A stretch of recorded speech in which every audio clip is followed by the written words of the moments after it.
Bagamat walang red carpet na inilatag sa Batasang Pambansa para sa ika-4 na sona ni Pangulong Bongbong Marcos kahapon, head-turner pa rin sa kani-kanilang simple pero eleganteng kasuotan ang ilan sa mga artistang dumalo gaya ng fashion icons na sina Heart Evangelista at Pia Wurtzbach.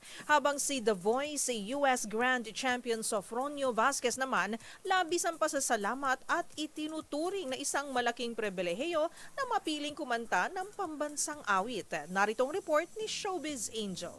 Proud wifey ni Senate President Cheese Escudero ang actress fashion icon na si Heart Evangelista sa nagdaang sona ni Pangulong Bongbong Marcos. Simple pero elegante si Heart sa kanyang white modern Filipiniana na gawa ng designer na si Michael Leyva.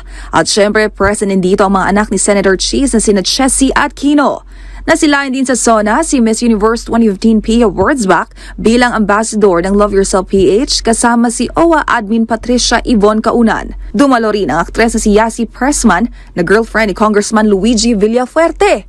Habang kasama naman ang actor-turned-politician na si Congressman Richard Gomez ang kanilang unikaihan ni Lucy Torres na si Juliana. Samantala kahapon, ang singer na si Sofronio Vasquez ang napiling umawit ng lupang hinirang sa ika-4 na sona ng Pangulo. Labis naman ang pasalamat ng The Voice USA Season 26 Grand Champion at itinuturing na isang karangalan ang naturang oportunidad. Una nga rito, ibinahagi ng singer ang isang video ng mag-sound check sa Batasang Pambansa. Pero pag-amin ni Sofronio, it's actually a challenge for most singers to sing a cappella kasi wala kang pagbabasihan. Pero, you know, when you sing it from the heart and you get to honor the country, you get to honor God, you get to honor the people that's going to be listening, I think it's challenging but it's gonna be worthwhile. Magunita na walang inilatag na red carpet sa North at South Wing lobbies para maiwasan ang mala-fashion show na pagrampa bilang pakikisa sa mga nasalanta ng magkakasunod na bagyo at habagat na tumama sa bansa. Para sa MBC TV Network News, ito po ng Showbiz Angel ng DZRH TV.